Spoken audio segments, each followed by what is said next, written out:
At the outset,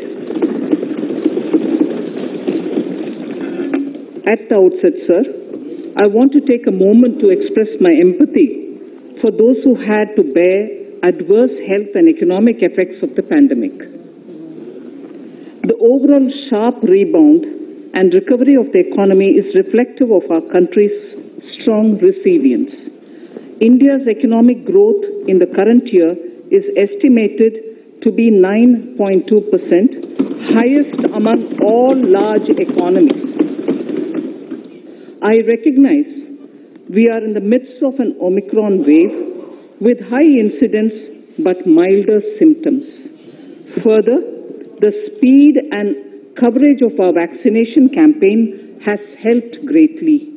With an accelerated improvement of health infrastructure in the past 2 years, we are in a strong position to withstand challenges. I am confident that with Sabka Prayas, we will continue our journey with strong growth. Honorable Speaker, we are marking Azadi Ka Amrit Mahotsav and have entered into Amrit Kal, the 25-year-long lead-up to India at 100. Honorable Prime Minister, in his Independence Day address, had set out the vision for India at 100. By achieving certain goals during Amrit Kal, our government aims to attain this vision. They are complementing the macroeconomic level growth focus with a microeconomic level all-inclusive welfare focus, promoting digital economy and fintech, technology-enabled development, energy transition, and climate action, and relying on virtuous cycles starting from private investment with public capital investment, helping to crowd in private investment. Since 2014, our government's focus has been on empowerment of citizens, especially the poor and the marginalized. Measures have included programs that have provided housing, electricity, cooking gas, and access to water. We also have programs for ensuring financial inclusion and direct benefit transfers. We are committed to strengthening the abilities of the poor to tap all opportunities. Our government constantly strives to provide the necessary ecosystem for the middle classes, a vast and wide section which is populated across various middle-income brackets, to make use of the opportunities they so desire. This budget seeks to lay the foundation and give a blueprint to steer the economy over Amrit Kal of the next 25 years, from India at 75 to India at 100. It continues to build on the vision drawn in the budget of 21-22. Its fundamental tenets, which included transparency of financial statement and fiscal position, reflect the government's intent, strengths, and challenges. This continues to guide us. The initiatives of the last year's budget have seen significant progress and have been provided with adequate allocations in this budget as well. The strengthening of health infrastructure, speedy implementation of the vaccination program, and the nationwide resilient response to the current wave of the pandemic are evident for all.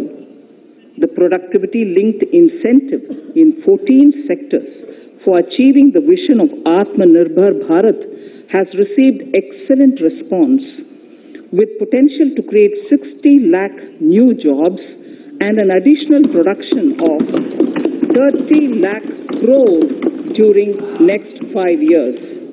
Towards implementation of the new public sector enterprise policy, the strategic transfer of ownership of Air India has been completed. The strategic partner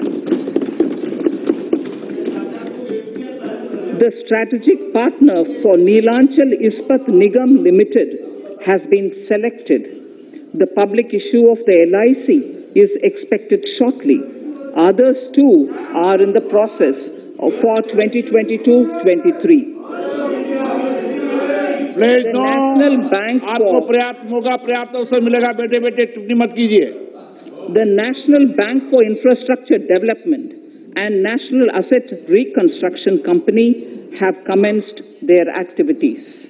Honorable Speaker, Sir, Budget 2021-22 had provided a sharp increase in provision for public investment or capital expenditure. Throughout the year, with the Honorable Prime Minister guiding the implementation, our economic recovery is continuing to benefit from the multiplier effect.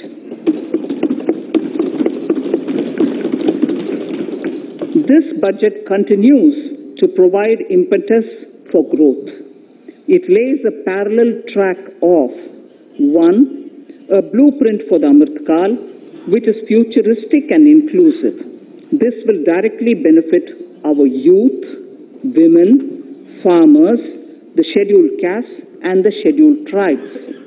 And number 2, big private-public investment. Number 2, big public investment for modern infrastructure, readying for India at 100. This shall be guided by PM Gati Shakti and be benefited by the synergy of multimodal approach. Moving forward on this parallel track, we lay the following 4 priorities.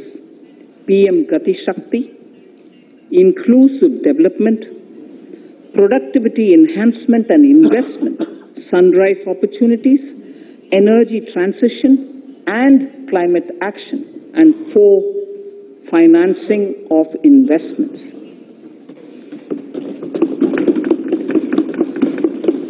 PM Gati Shakti. PM Gati Shakti is a transformative approach for economic growth and sustainable development. The approach is driven by 7 engines, namely roads, railways, airports, ports, mass transport, waterways, and logistics infrastructure. All 7 engines will pull forward the economy in unison. These engines are supported by the complementary roles of energy transmission, IT communication, bulk water and sewerage, and social infrastructure. Finally, the approach is powered by clean energy and Sabka Prayas. The efforts of the central government, the state governments, and the private sector together, leading to a huge job and entrepreneurial opportunities for all, especially the youth. PM Gati Shakti Master Plan, National Master Plan. The scope of PM Gati Shakti National Master Plan will encompass the 7 engines for economic transformation, seamless multimodal connectivity, and logistics efficiency. It will also include the infrastructure development by the state governments as per Gati Shakti Master Plan. The focus will be on planning, financing, including through innovative ways, use of technology, and speedier implementation. The projects pertaining to these 7 engines in the national infrastructure pipeline will be aligned with PM Gati Shakti framework. The touchstone of the master plan will be world-class modern infrastructure and logistics synergy among different modes of movement, both of people and goods, and location of projects. This will help raise the productivity and accelerate economic growth and development. Road transport. PM Gati Shakti Master Plan for expressways will be formulated in 22-23 to facilitate faster movement of people and goods. The National Highways network will be expanded by 25,000 kilometers in 2022-23. 20,000 crores of rupees will be mobilized through innovative ways of financing to complement the public resources. The data exchange among all mode operators will be brought on unified logistics interface platform, designed for application programming interface. This will provide for efficient movement of goods through different modes, reducing logistics cost and time, assisting just-in-time inventory management, and in eliminating tedious documentation. Most importantly, this will provide real-time information to all stakeholders and improve international competitiveness open source mobility stack for organizing seamless travel of passengers will also be facilitated. Contracts for implementation of multimodal logistic parks at 4 locations through PPP mode will be awarded in 22-23. Railways will develop new products and efficient logistics services for small farmers and small and medium enterprises, besides taking the lead in integration of postal and railways network to provide seamless solutions for movement of parcels. One station, one product concept will be popularized to help local businesses and supply chains. As a part of Atmanirbhar Bharat, 2,000 kilometers of network will be brought under Kavach, the indigenous world-class technology for safety and capacity augmentation in 2022-23. 400 new generation Vande Bharat trains will better energy efficiency and passenger riding experience will be developed and manufactured during the next 3 years. 100 PM Gati Shakti cargo terminals for multimodal logistics facilities will be developed during the next 3 years. Innovative ways of financing and faster implementation will be encouraged for building metro systems of appropriate type at scale. Multimodal connectivity between mass urban transport and railway stations will be facilitated on priority. Design of metro systems, including civil structures, will be reoriented and standardized for Indian conditions and needs. Parvat Mala, as a preferred ecologically sustainable alternative to conventional roads in difficult hilly areas, National Ropeways Development Program will be taken up on PPP mode. The aim is to improve connectivity and convenience for commuters, besides promoting tourism. This may also cover congested urban areas where conventional mass transit system is not feasible. Contracts for 8 such ropeway projects for a length of 60 kilometers will be awarded in 22-23. With technical support from the Capacity Building Commission, central ministries, state governments, and their infra agencies will have their skills upgraded. This will ramp up capacity in planning, design, financing, including innovative ways, and implementation management of the PM Gati Shakti infrastructure projects. Inclusive development, our second priority. Agriculture. The procurement of wheat in Rabi 21-22 and the estimated procurement of paddy in Kharif 21-22 will cover 1,208 lakh metric tons of wheat and paddy from 163 lakh farmers and 2.37 lakh crores will be the direct payment of MSP value to their accounts. Chemical-free natural farming will be promoted throughout the country with a focus on farmers' lands in 5-kilometer wide corridors along the river Ganga at the first stage. 2023 has been announced as the International Year of Millets. Support will be provided for post-harvest value addition, enhancing domestic consumption, and for branding millet products nationally and internationally.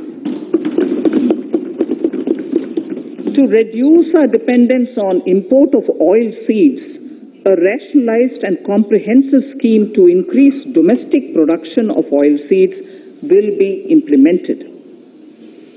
For delivery of digital and high-tech services to farmers, with involvement of public sector research and extension institutions, along with private agri-tech players and stakeholders of agri-value chains, a scheme in PPP mode will be launched.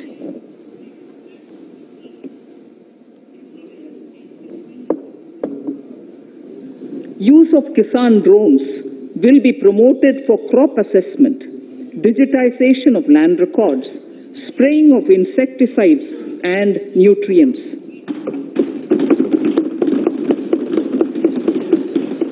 States will be encouraged to revise syllabi of agricultural universities to meet the needs of natural, zero budget and organic farming, modern day agriculture, value addition and management.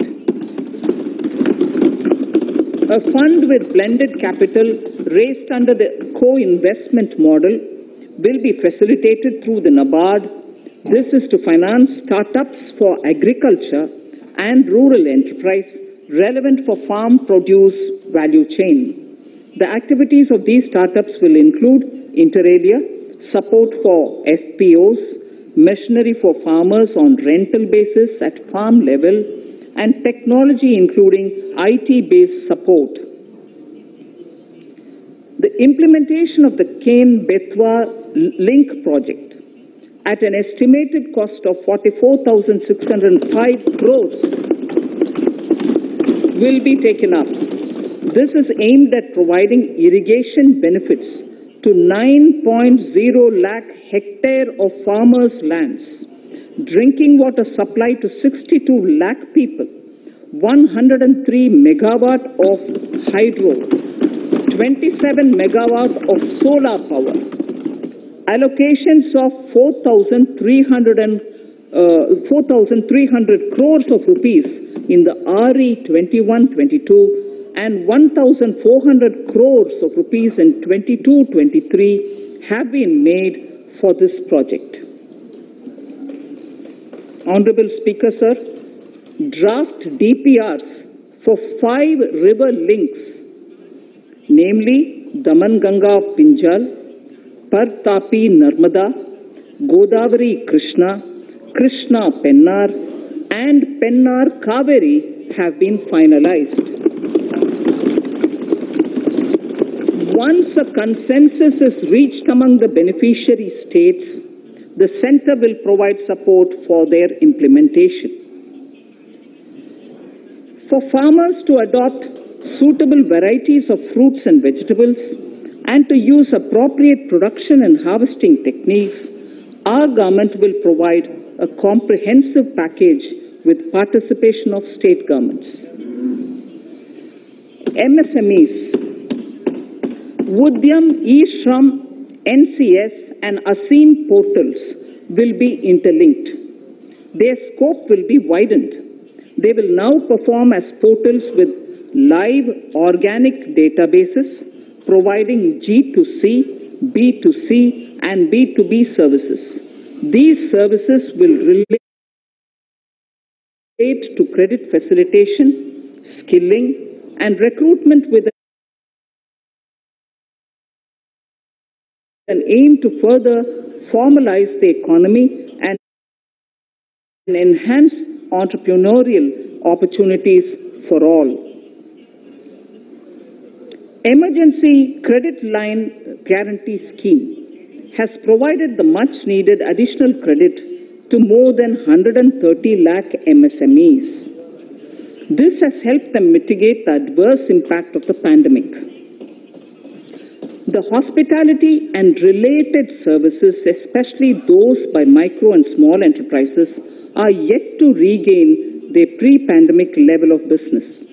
Considering these aspects, the ECLGS will be extended up to March 2023 and its guarantee cover will be expanded by 50,000 crores of rupees to total cover of 5 lakh crores.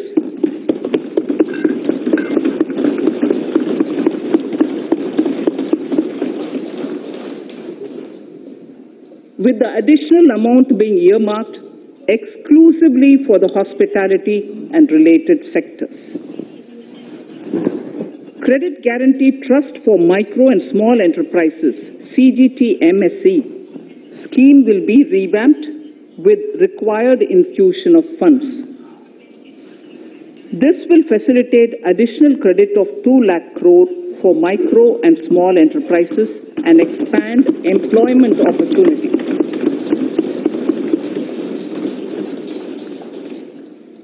Raising and accelerating MSME performance, RAMP, program will outlay of 6,000 crore over 5 years will be rolled out. This will help MSME sector become more resilient, competitive and efficient.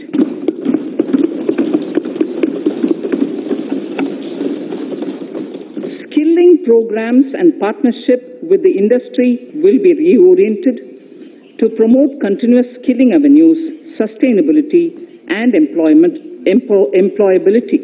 The National Skill Qualification Framework will be aligned with dynamic industry needs. Digital ecosystem for skilling and livelihood, the Desh Stack e-portal, will be launched. This aims to empower citizens to skill, reskill or upskill through online training. It will also provide API-based trusted skill credentials, payment and discovery layers to find relevant jobs and entrepreneurial opportunities. Startups will be promoted to facilitate Drone Shakti through varied applications and for drone as a service.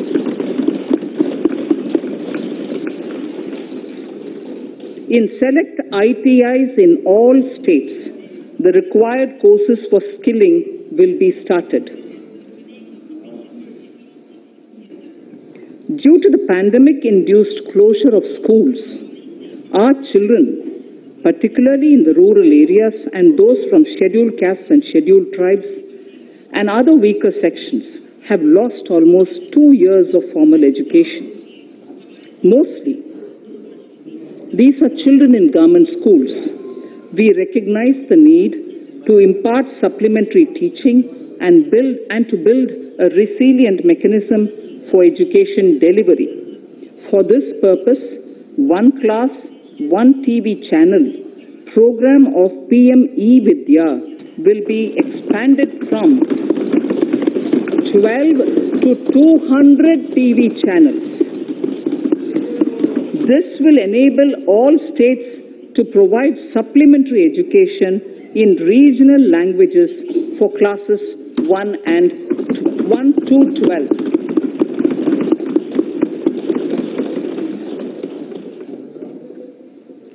High-quality e-content in all spoken languages will be developed for delivery via internet, mobile phones, TV, and through radio and digital teachers. A competitive mechanism for development of quality e-content by the teachers will be set up to empower and equip them with digital tools of teaching and facilitate better learning outcomes. A digital university will be established to provide access to students across the country for world-class quality universal education with personalized learning experience at their doorsteps. This will be made available in different Indian languages and ICT formats. The university will be built on a networked hub and spoke model, with the hub building cutting-edge ICT expertise. The best public universities and institutions in the country will collaborate as a network of hub and spoke. An open platform for the national digital health ecosystem will be rolled out. It will consist of digital registries of health providers and health facilities, unique health identity, consent framework and universal access to health facilities. The pandemic has accentuated mental health problems in people of all ages. To better the access to quality mental health counseling and care services, a national tele-mental health program will be launched. This will include a network of 23 tele-mental health centers of excellence, with NIMHANS being the nodal center and International Institute of Information Technology, Bangalore, IIT Bangalore providing technology support.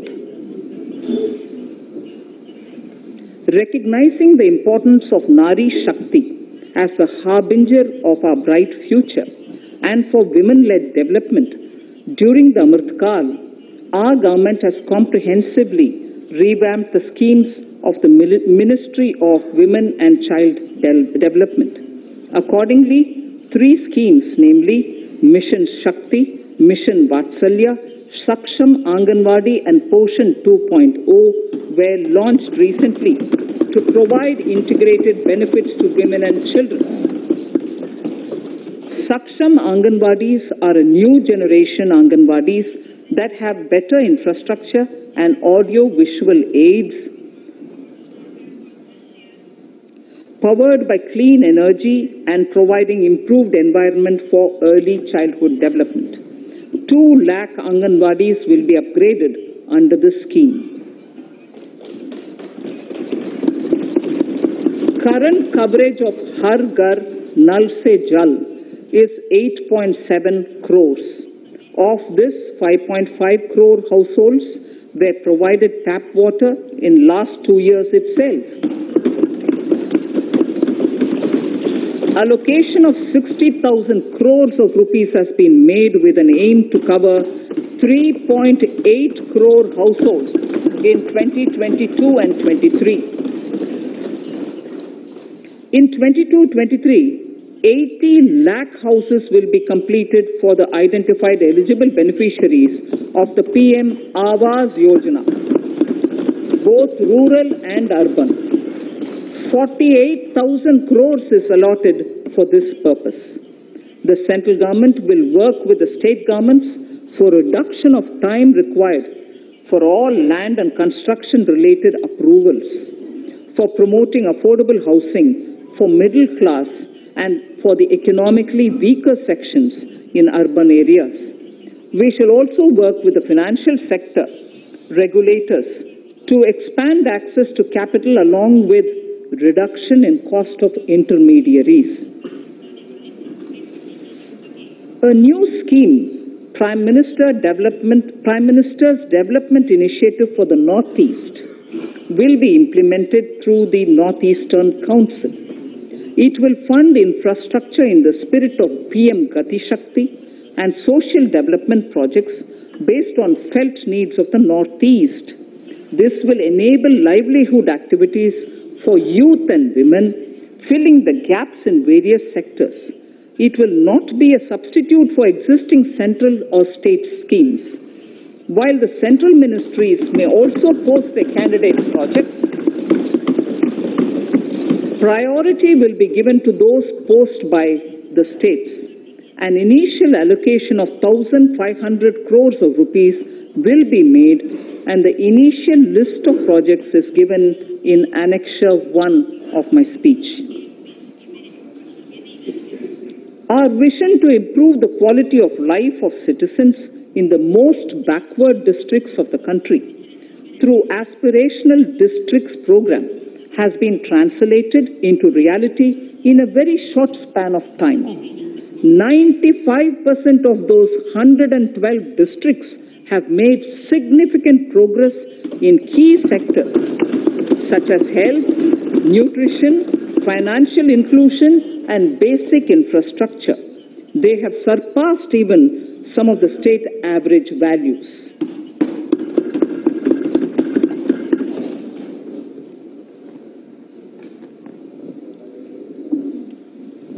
However, in those districts, some blocks continue to lag. In 22-23, the program will focus on such blocks in those districts.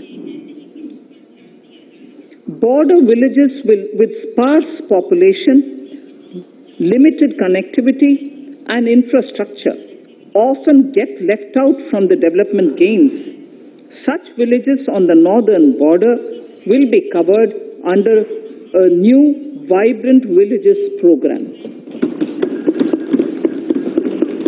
The activities will include construction of village infrastructure, housing, tourist centers, road connectivity, provisioning of decentralized renewable energy, direct-to-home access for Doordarshan and educational channels, and support for their livelihood generation.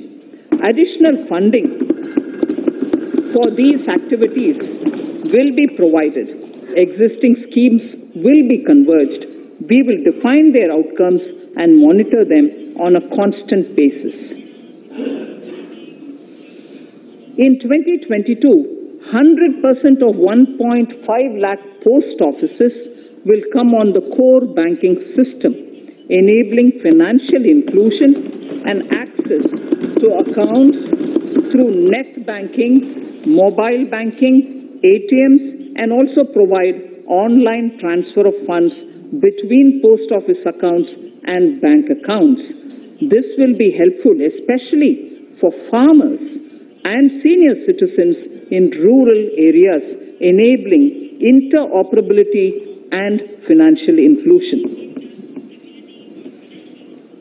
Honorable Speaker, sir, in recent years, digital banking, digital payments, and fintech innovations have grown at a rapid pace in the country. Government is continuously encouraging these sectors to ensure that the benefits of digital banking reach every nook and corner of the country in a consumer-friendly manner. Taking forward this agenda and to mark 75 years of our independence, it is proposed to set up 75 digital banking units in 75 districts of the country by scheduled commercial banks. The financial support for digital payment ecosystem announced in the previous budget will continue in 22-23 as well. This will encourage further adoption of digital payments. There will also be a focus to promote use of payment platforms that are economical and user-friendly. Sir, I move to the next priority.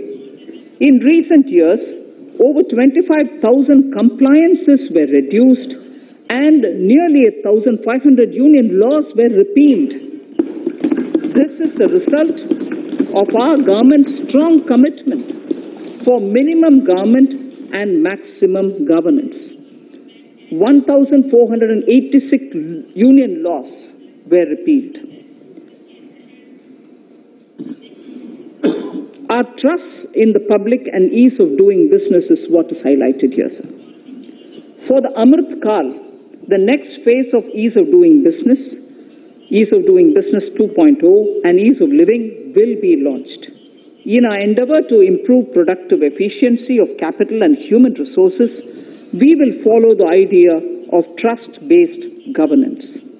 The new phase will be guided by an active involvement of the states, digitization of manual processes and interventions, integration of the central and state level systems through IT bridges, a single point access for all citizen-centric services, and standardization and removal of overlapping compliances. Crowdsourcing of suggestions and ground-level assessment of the impact with active involvement of citizens and businesses will be encouraged. A single window portal, Parivesh, for all green clearances was launched in 2018. It has been instrumental in reducing the time required for approvals significantly. The scope of this portal will be expanded to provide information to the applicants based on location of units. Information about specific approvals will be provided. It will enable application for all 4 approvals through a single form and tracking of the process through Centralized Processing Center Green, CPC Green. E-passports. The issuance of e-passports using embedded chip and futuristic technology will be rolled out in 22-23 to enhance the convenience for the citizens in their overseas travel.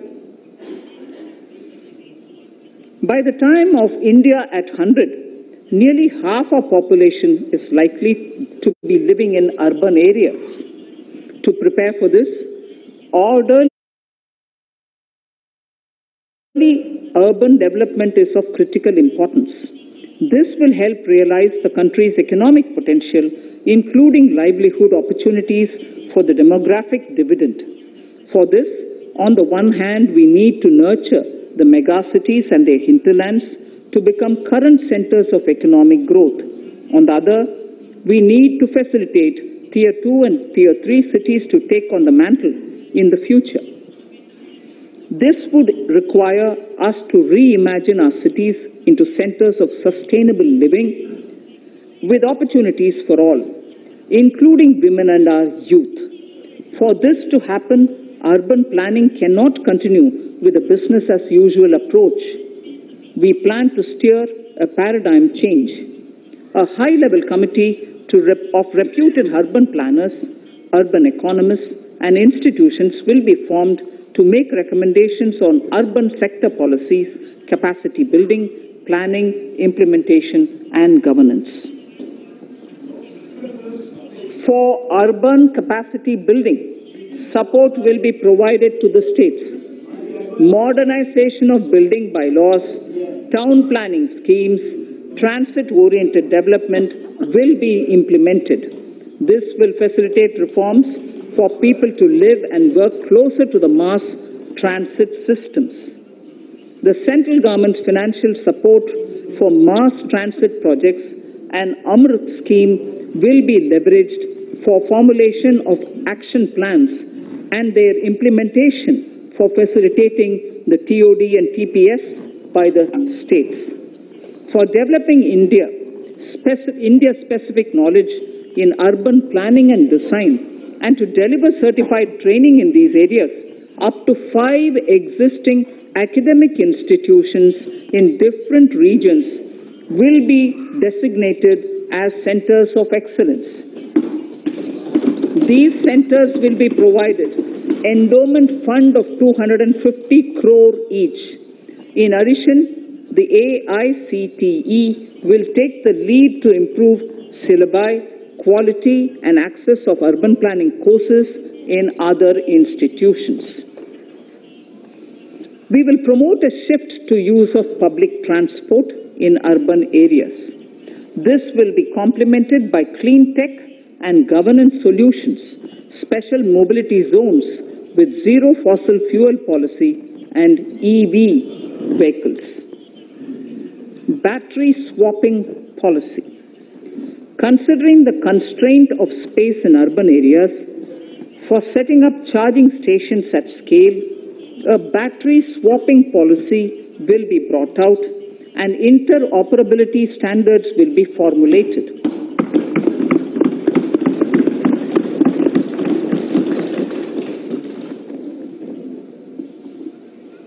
The private sector will be encouraged to develop sustainable and innovative business models for battery or energy as a service. This will improve efficiency in the EV ecosystem. Efficient use of land resources is a strong imperative. States will be encouraged to adopt unique land parcel identification number to facilitate IT-based management of records. The facility for transliteration of land records across any of the Schedule 8 languages will also be rolled out. The adoption of linkage with National Generic Document Registration System (NGDRS) with the One Nation, One Registration software will be promoted as an option for uniform process of registration and anywhere registration of deeds and documents. Necessary amendments in the code IBC will be carried out to enhance the efficiency of the resolution process and facilitate cross-border insolvency resolution. Accelerated corporate exit. Several IT-based systems have been established for accelerated registration of new companies. Now the Center for Processing Accelerated Corporate Exit, CPACE, will process re-engineering, will be established to facilitate and speed up the voluntary winding up of these companies from the currently required 2 years to less than 6 months. Government procurement. Government rules have recently been modernized for the needs of Amritkal. The new rules have benefited from the inputs from various stakeholders. The modernized rules allow use of transparent quality criteria besides cost and evaluation of complex tenders. Provisions have been made for payment of 75% of running bills mandatorily within 10 days and for encouraging settlements of disputes through conciliation. As a further step to enhance transparency and to reduce delays in payments, a completely paperless, end-to-end online e-bill system will be launched for use by all central ministries for their procurements. The system will enable the suppliers and contractors to submit online their digitally signed bills and claims and track their status from anywhere. To reduce indirect cost for suppliers and work contractors, the use of surety bonds as a substitute for bank guarantee will be made acceptable in government procurements. Business such as gold imports may also find this useful. IRDAI, insurance regulator, has given the framework for issue of surety bonds by insurance companies. AVGC Promotion Task Force. The animation, visual effects, gaming and comic, the AVGC sector, offers immense potential to employ youth. An AVGC Promotion Task Force with all stakeholders will be set up to recommend ways to realize this and build domestic capacity for serving our markets and the global demand. Telecom sector. Telecommunications in general and 5G technology in particular can enable growth and offer job opportunities. Required spectrum auctions will be conducted in 2022 to facilitate rollout of 5G mobile services within 2022-23 by private telecom providers. A scheme for design-led manufacturing will be launched to build a strong ecosystem for 5G as part of the production-linked incentive scheme. To enable affordable broadband and mobile service proliferation in rural and remote areas, 5% of annual collections under the Universal Service Obligation Fund will be allocated. This will promote R&D and commercialization of technologies and solutions. Our vision is that all villages and their residents should have the same access to e-services, communication facilities, and digital resources as urban areas and their residents. The contracts for laying optical fiber in all villages, including remote areas, will be awarded under the BharatNet project through PPP in 22 and 23. Completion is expected in 2025. Measures will be taken to enable better and more efficient use of the optical fiber. Export promotion.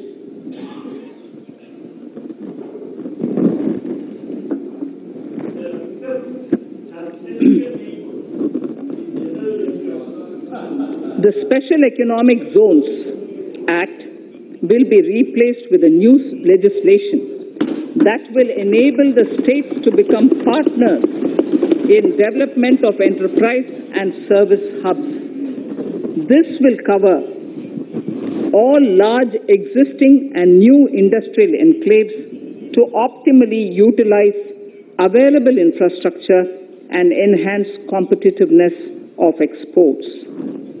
Atmanirbharta in defense. Our government is committed to reducing imports and promoting Atmanirbharta in equipment for the armed forces. 68% of the capital procurement budget will be earmarked for domestic industry in 22-23, up from 58% in 21-22. Defense R&D will be opened up for industry, startups and academia, with 25% of defense R&D budget earmarked. Private industry will be encouraged to take up design and development of military platforms and equipment in collaboration with DRDO and other organizations through SPV model. An independent nodal umbrella body will be set up for meeting wide-ranging testing and certification requirements. Artificial intelligence, geospatial systems and drones, semiconductor and its ecosystem, space economy, genomics and pharmaceuticals, green energy and clean mobility systems have immense potential to assist sustainable development at scale and modernize the country. They provide employment opportunities for our youth and make Indian industry more efficient and competitive. Supportive policies, light touch regulations, facilitative actions to build domestic capacities and promotion of research and development will guide the government's approach. For R&D in the sunrise opportunities, in addition to efforts of collaboration among academia, industry and public institutions, government contribution will be provided. Energy transition and climate change. The risks of climate change are the strongest negative externalities that affect India and other countries. As Honorable Prime Minister said at the COP26 summit in Glasgow last November, and I quote, "What is needed today is mindful and deliberate utilization instead of mindless, destructive consumption," unquote. The low-carbon development strategy, as enunciated in the Panchamrit that he announced is an important reflection of our government's strong commitment towards sustainable development. The strategy opens up huge employment opportunities and will take the country on a sustainable development path. This budget proposes several near-term and long-term actions accordingly. Solar power. To facilitate domestic manufacturing for the ambitious goal of 280 gigawatts of installed solar capacity by 2030, an additional allocation of 19,500 crores for PLI, production incentive, for manufacturing of high-efficiency modules with priority to fully integrate manufacturing units from polysilicon to solar PV modules will be made. Honorable Speaker, sir, the circular economy transition is expected to help in productivity enhancement as well as creating large opportunities for new businesses and jobs. The action plans for 10 sectors such as electronic waste, end-of-life vehicles, used oil waste, toxic and hazardous industrial waste are already ready. The focus will now be on addressing important cross-cutting issues of infrastructure, reverse logistics, technology upgradation, and integration with informal sector. This will be supported by active public policies covering regulations, extended producers' responsibilities, framework, and innovation facilities. 5 to 7% biomass pellets will be co-fired in thermal power plants, resulting in carbon dioxide savings of 38 MMT annually. This will also provide extra income to farmers and job opportunities to locals and help avoid stubble burning in agricultural fields. Saving energy is an important aspect of the energy management. Hence, energy efficiency and savings measures will be promoted. This will be done in large commercial buildings through the energy service company business model. It will facilitate capacity building and awareness for energy audits, performance contracts, and common measurement of and verification protocol. 4 pilot projects for coal gasification and conversion of coal into chemicals required for the industry will be set up to evolve technical and financial viability. The policies and required legislative changes to promote agroforestry and private forestry will be brought in. In addition, financial support will be provided to farmers belonging to scheduled castes and scheduled tribes who want to take up agroforestry. Honorable Speaker, I now move to the 4th priority, financing of investments. Capital investment holds the key to speedy and sustainable economic revival and consolidation through its multiplier effect. Capital investment also helps in creating employment opportunities, induced enhanced demand for manufactured input from large industries and MSMEs, services from professionals, and help farmers through better agri-infrastructure. The economy has shown strong resilience to come out of the effects of the pandemic with high growth. However, we need to sustain that level to make up for the setback of 2020-2021. As outlined in para 5 earlier, the virtuous cycle of investment requires public investment to crowd in private investment. At this stage, private investments seem to require that support to rise to their potential and to the needs of the economy. Public investment must continue to take the lead and prime the private investment and demand in 2022-23.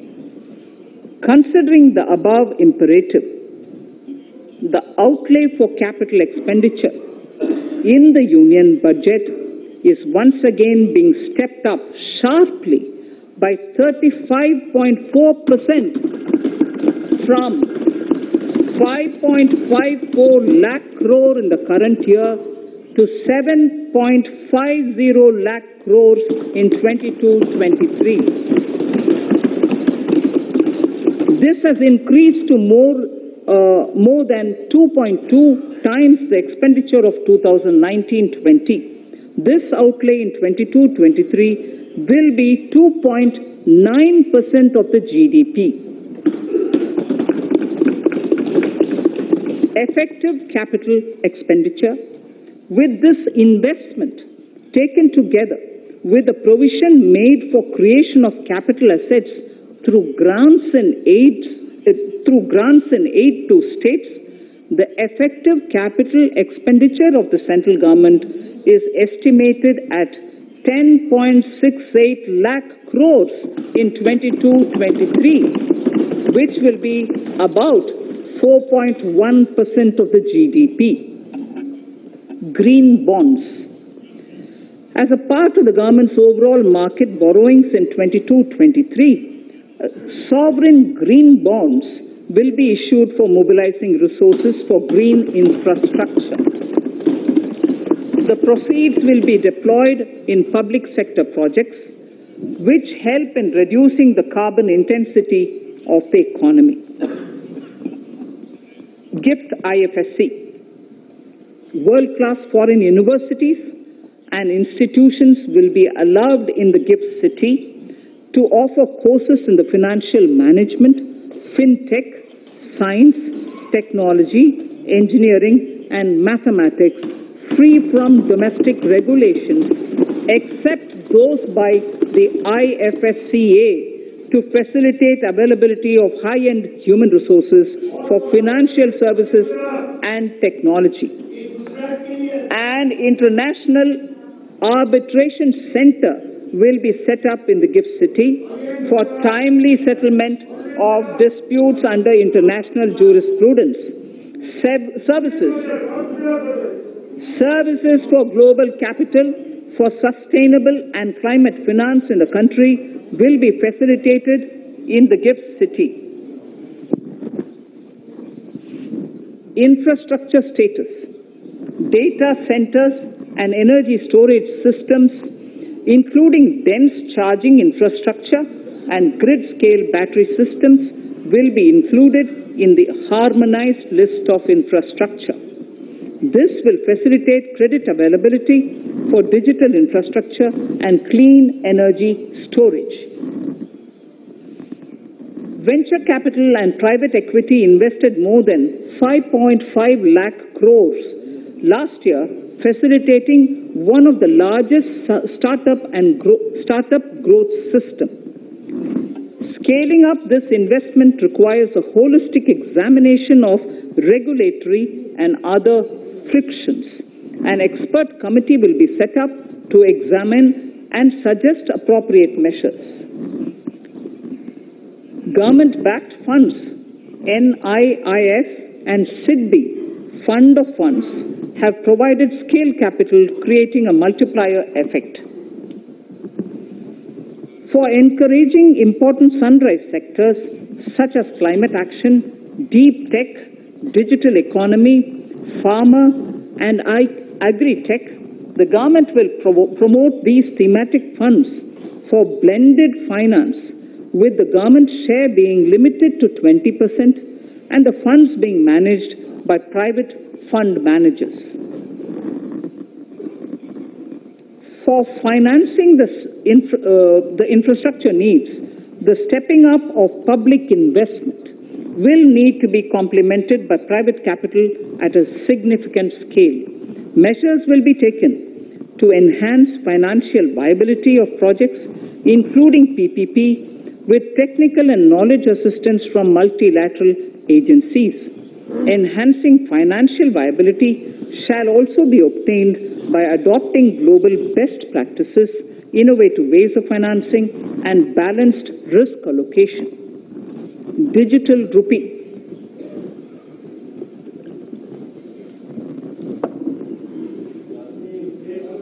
Introduction of a central bank digital currency will give a big boost to digital economy. Digital currency will also lead to a more efficient and cheaper currency management system. It is therefore proposed to introduce digital rupee using blockchain and other technologies to be issued by the Reserve Bank of India starting 2022 and 23. Financial assistance to states for capital investment. Reflecting the true spirit of cooperative federalism, the central government is committed to bolstering the hands of the states in enhancing their capital investment towards creating productive assets and generating remunerative employment. The scheme for financial assistance to states for capital investment has been extremely well received by the states. In deference to the requests received during my meeting with the chief ministers and state finance ministers, the outlay for this scheme is being enhanced from 10,000 crores in the budget estimates to 15,000 crores in the revised estimates for the current year.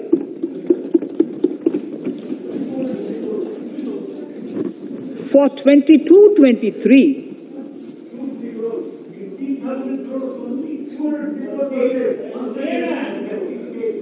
I'll repeat that sentence for the benefit of many of our honorable members. In deference to the requests received during my meeting with chief ministers and state finance ministers, the outlay for this scheme is being enhanced from 10,000 crores in the BE to 15,000 crores, 15,000 crores in the RE of the current year. For 22-23, the allocation is 1 lakh crores to assist the state in catalyzing the overall investments in the economy. These 50-year interest-free loans are over and above the normal borrowings allowed to the states,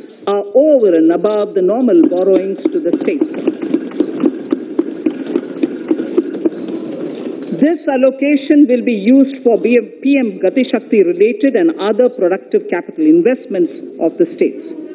It will also include components for supplemental funding for priority segments of PM Gram Sadak Yojana, including support for the state's share, digitization of the economy, including digital payments and completion of OFC network, and reforms related to building bylaws, town planning schemes, transit-oriented development, and transferable development rights.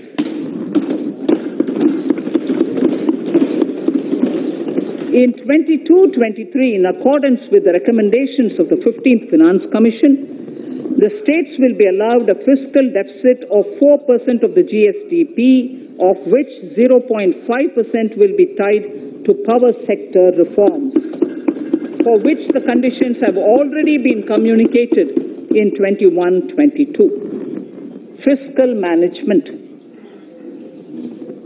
As against a total expenditure of 34.83 lakh crores of rupees projected in the BE 21-22, the revised estimate is 37.70 lakh crores. The revised estimate of capital expenditure is 6.3 lakh crores of rupees. This includes an amount of 51,971 crores towards settlement of outstanding guaranteed liabilities of Air India and its other sundry commitments.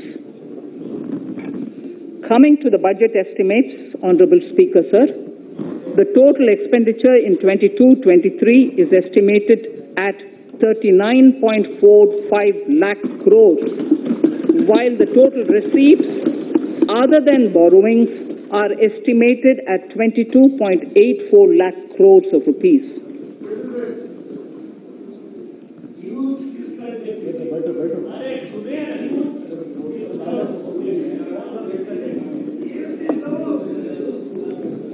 The revised fiscal deficit, Honorable Speaker, in the current year is estimated at 6.9% of the GDP, as against 6.8% projected in the budget estimates.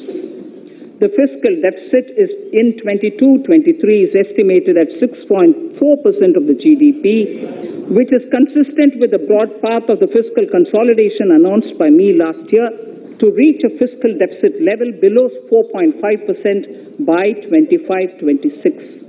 While setting the fiscal deficit level in 22-23, I am conscious of the need to nurture growth through public investment to become stronger and sustainable. I will now move to Part B of my speech.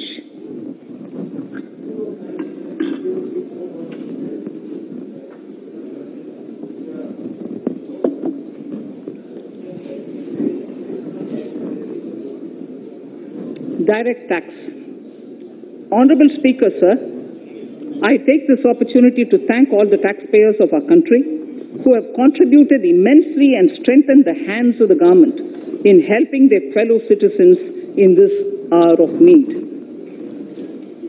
So I have brought in a little verse from the Mahabharata.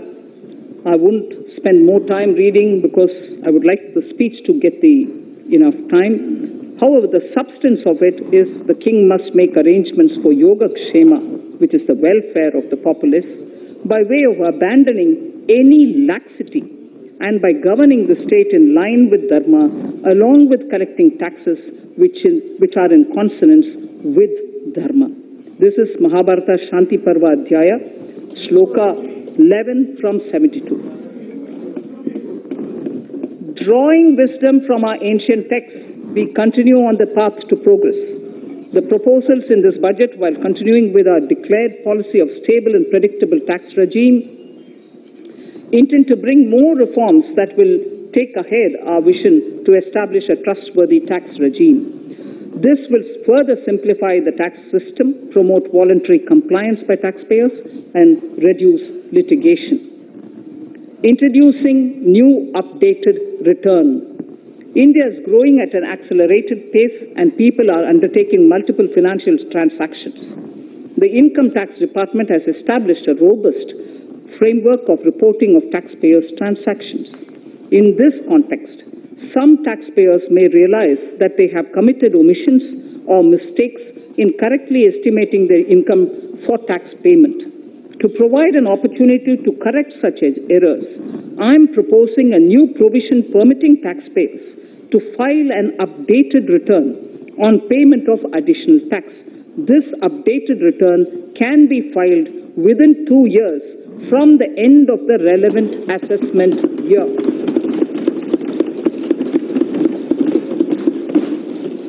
Honorable Speaker, sir, presently, if the department finds out that some income has been missed out by an assessee, it goes through a lengthy process of adjudication. Instead, with this proposal now, there will be a trust repost in the taxpayers that will enable the assessee herself to declare the income that she may have missed out earlier while filing her return. Full details of the proposal are given in the finance bill. It is an affirmative step in the direction of voluntary compliance.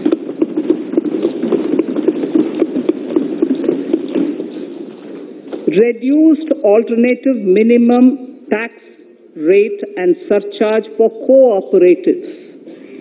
Currently, cooperative societies are required to pay alternate minimum tax at the rate of 18 and 1.5%. However, companies pay the same rate, the same, which is the alternate minimum tax, at the rate of 15%. To provide a level playing field between cooperative societies and companies, I propose to reduce this rate for the cooperative societies also to 15%. Honorable Speaker, sir, I also propose to reduce the surcharge on cooperative societies from the present 12% to 7% for those having total income of more than 1 crore and up to 10 crores. This would help in enhancing income of cooperative societies and its members who are mostly from the rural and from farming communities. Tax relief to persons with disability. The parent or guardian of a differently abled person can take an insurance scheme for such person.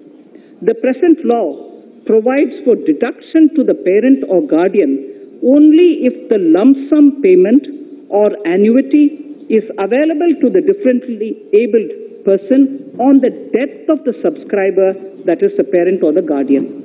There could be situations where the differently abled dependent may need payment of annuity or lump sum amount even during the lifetime of their parent or guardian.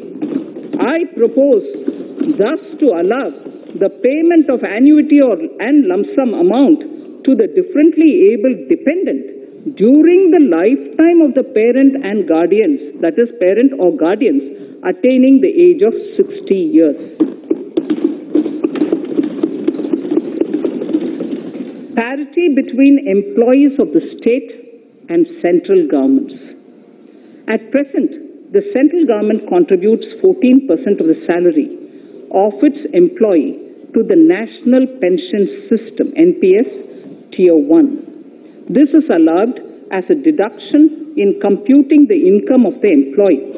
However, such deduction is allowed only to the extent of 10% of the salary in case of employees of the state governments.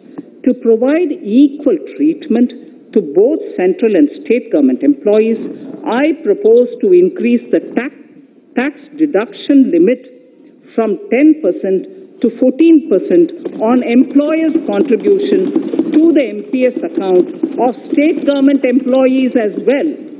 This would help in enhancing the social security benefits of the state government employees and bring them at par with central government employees. Incentives for startups. Startups have emerged as drivers of growth for our economy. Over the past few years, the country has seen a manifold increase in successful startups. Eligible startups established before 31/3/2022 had been provided a tax incentive for 3 consecutive years out of the 10 years from incorporation. In view of the COVID pandemic, I propose to extend the period of incorporation of the eligible startup by 1 more year, that is, up to 31/3/2023, for providing such tax incentives.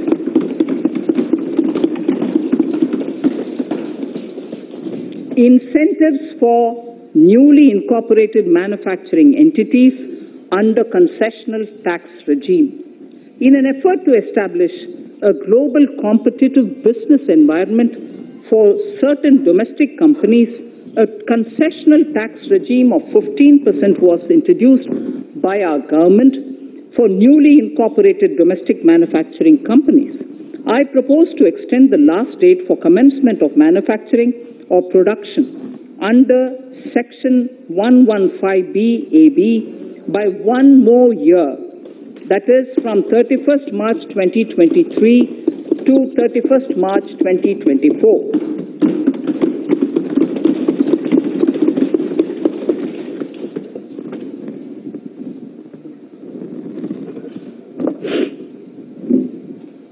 Scheme for taxation of virtual digital assets. There has been a phenomenal increase in transaction in virtual digital assets. The magnitude and frequency of these transactions have made it imperative to provide for a specific tax regime. Accordingly, for the taxation of virtual digital assets, I propose to provide that any income from transfer of any virtual digital asset shall be taxed at the rate of 30%. No deduction in respect of any expenditure or allowance shall be allowed while computing such income except cost of acquisition. Further, loss from transfer of virtual digital asset cannot be set off against any other income. Further, in order to capture the transaction details, I also propose to provide for TDS on payment made in relation to transfer of virtual digital asset at the rate of 1% of such consideration above a monetary threshold. Gift of virtual digital asset is also proposed to be taxed in the hands of the recipient.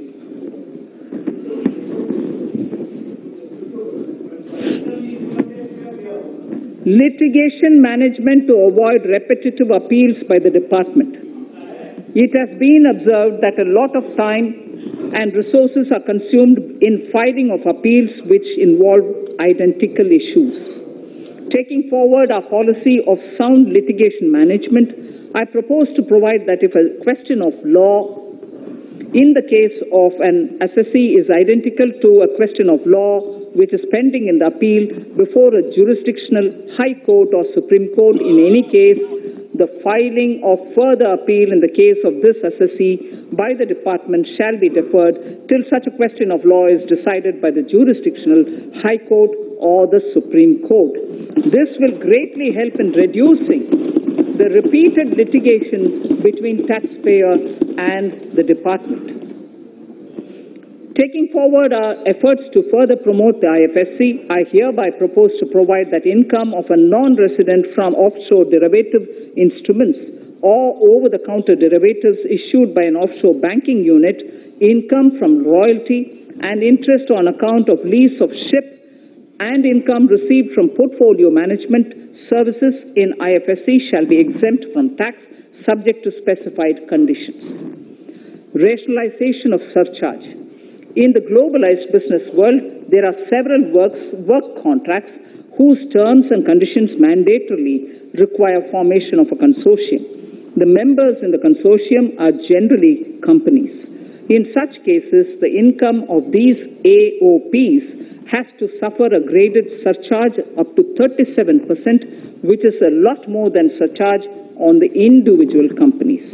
Accordingly, I propose to cap the surcharge of these AOPs at 15%. Further, the long-term capital gains on listed equity shares, units, etc., are liable to maximum surcharge of 15%, while other long-term capital gains are subjected to a graded surcharge which goes up to 37%. I propose to cap the surcharge on long-term capital gains arising on transfer of any type of assets at 15%. This step will give a boost to startup community, and along with my proposal on the extended tax benefits to manufacturing companies and startups, reaffirms our commitment to Atmanirbhar Bharat. Clarification in relation to health and education cess as business expenditure. The income tax is not an allowable expenditure for computation of business income. This includes tax as well as surcharges. The health and education cess is imposed as an additional surcharge on the taxpayer for funding specific government welfare programs. However, some courts have allowed health and education cess as business expenditure, which is against the legislative intent. To reiterate the legislative intent, I propose to clarify that any surcharge or cess on income and profits is not allowable as business expenditure. Deterrence against tax evasion. Honorable Speaker, sir, presently, there is ambiguity regarding set-off of brought-forward loss against undisclosed income detected in search operations. It has been observed that in many cases where undisclosed income or suppression of sales, etc., is detected, payment of tax is avoided by setting off of losses.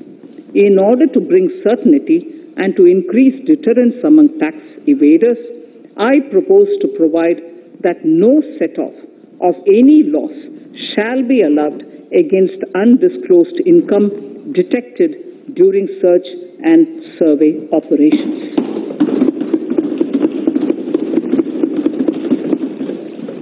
It has been noticed that as a business promotion strategy, there is a tendency on businesses to pass on benefits to their agents. Such benefits are taxable in the hands of the agents. In order to track such transactions, I propose to provide for tax deduction by the person giving benefits if the aggregate value of such benefits exceeds 20,000 rupees during the financial year. A few other changes are being made, the details of which are there in the finance bill. Indirect taxes. So remarkable progress in GST. GST has been a landmark reform of independent India, showcasing the spirit of cooperative federalism.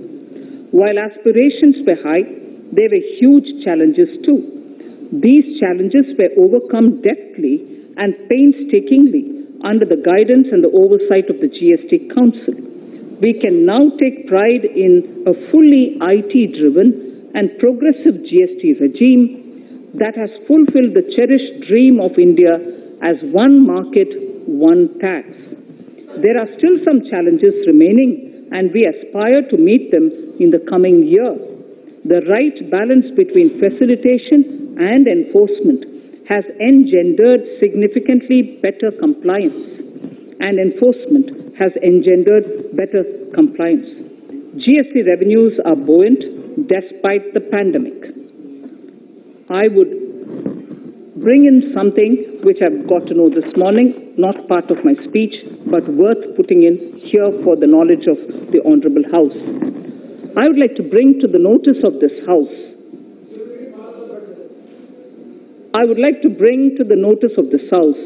that the gross GST collections for the month of January 22 are rupees 1,40,986 crores, which is the highest since the inception of GST. This has been possible due to rapid economic growth, recovery, post-COVID.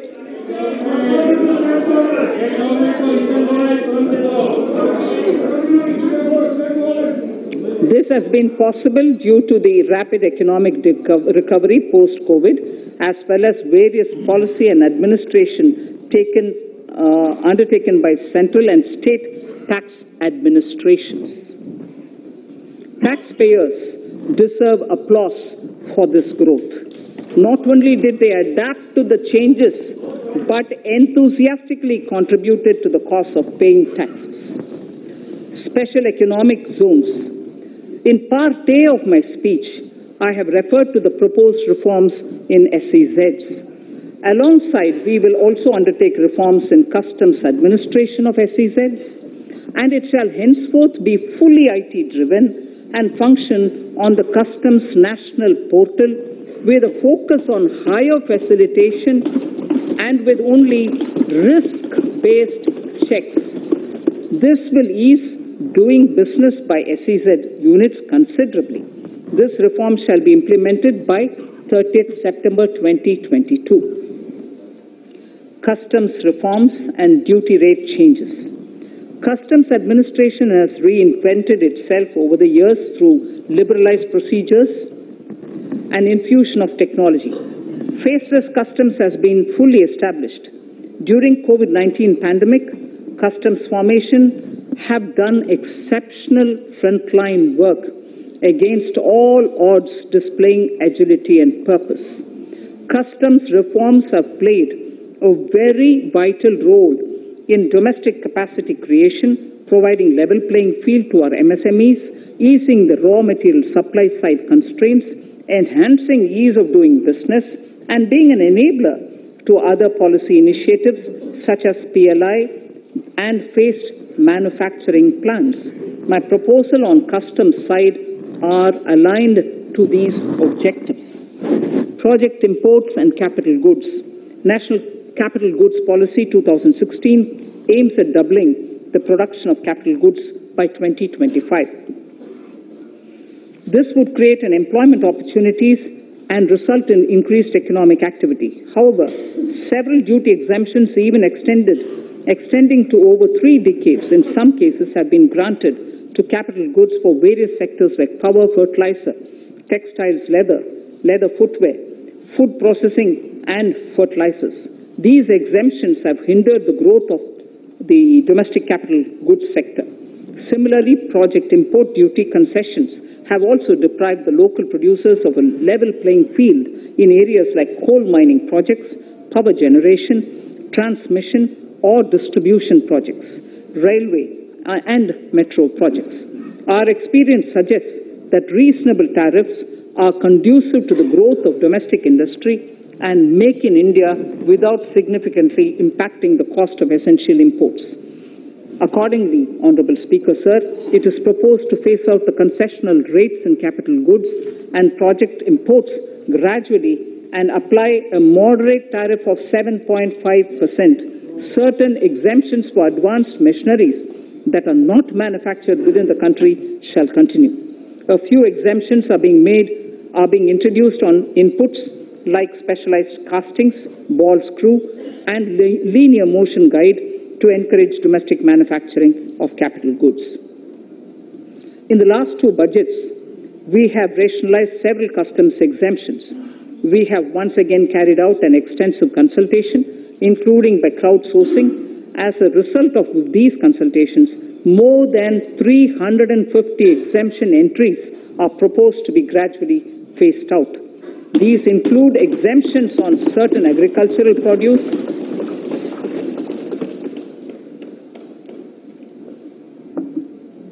chemicals, fabrics, medical devices and drugs, and medicines for which sufficient domestic capacity exists. Further, as a simplification measure, several concessional rates are being incorporated in the customs tariff schedule itself instead of prescribing them through various notifications. This comprehensive review will simplify the customs rate and tariff structure, particularly for sectors like chemicals, textiles, and metals, and minimize disputes. Removal of exemption on items which are or can be manufactured in India and providing concessional duties on raw material that go into manufacturing of intermediate products will go many a step forward in achieving our objective of Make in India and Atmanirbhar Bharat. I shall now take up specific sector-specific proposals. Electronics. Electronic manufacturing has been growing rapidly. Customs duty rates are being calibrated to provide a graded rate structure to facilitate domestic manufacturing of wearable devices, hearable devices, and electronic smart meters. Duty concessions are being given to parts of transformer of mobile phone chargers and camera lens of mobile camera module and certain other such items. This will enable domestic manufacturing of high-growth electronic items. Gems and jewelry. To give a boost to the gems and jewelry sector, customs duty on cut and polished diamonds and gemstones is being reduced to 5%. Simply sawn diamond would attract nil customs duty. To facilitate export of jewelry through e-commerce, a simplified regulatory framework shall be implemented by June this year to disincentivize import of undervalued imitation jewelry. The customs duty on imitation jewelry is being prescribed in a manner that a duty of at least 400 rupees per kg is paid on its import. Chemicals. Customs duty on certain critical chemicals, namely methanol, acetic acid, and heavy feedstocks for petroleum refining are being reduced, while duty is being raised on sodium cyanide, for which adequate capacity in the domestic arena exists. These changes will help in enhancing domestic value addition. MSMEs. Duty on umbrellas is being raised to 20%. Exemption to parts of umbrellas is being withdrawn. Exemption is also being rationalized on implements and tools for agricultural sector which are manufactured in India. Customs duty exemption given to steel scrap last year is being extended for another year to provide relief to MSME secondary steel producers. Certain anti-dumping and CVD on stainless steel and coated steel flat products, bars of alloy steel and high-speed steel are being revoked in larger public interest considering prevailing high prices of metals. To incentivize exports, exemptions are being provided on items such as embellishment, trimmings, fasteners, buttons, zipper, lining material, specified leather, furniture fittings, and packaging boxes that may be needed by bona fide exporters of handicrafts, textiles, leather garments, leather footwear, and other goods. Honorable Speaker, sir, duty is being reduced on certain inputs required for shrimp aquaculture so as to promote its exports. Tariff measure to encourage blending of fuel. Blending of fuel is a priority for this government. To encourage the efforts for blending of fuel, unblended fuel shall attract an additional differential excise duty of rupees 2 per litre from first day of October 22. A few other changes are being made in duty rates, customs, tariff and customs law, the details of which are there in the finance bill. Mr. Speaker, sir, with these words, I commend the budget to this august House. Thank you. Item number 2, Srimati Nirmala Sitharaman ji.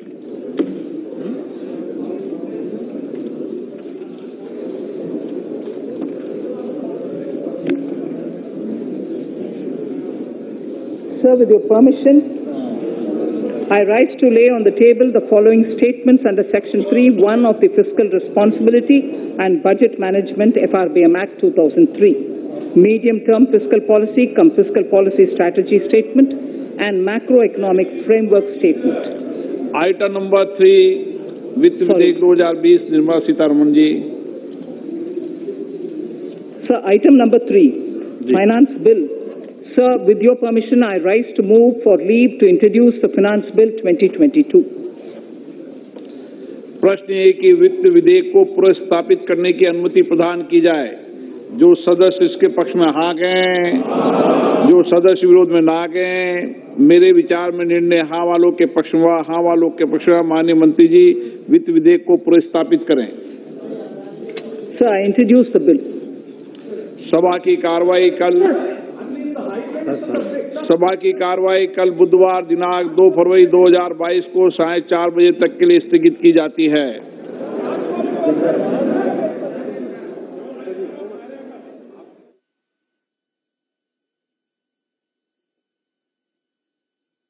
जो budget है वो अब संसद के पटल पर रखा जा चुका है और कितना बड़ा ये बजट है हम आपको बताएंगे। करीब 40 लाख करोड़ रुपए खर्च होंगे देश के विकास पर और कहां-कहां फोकस है वो हम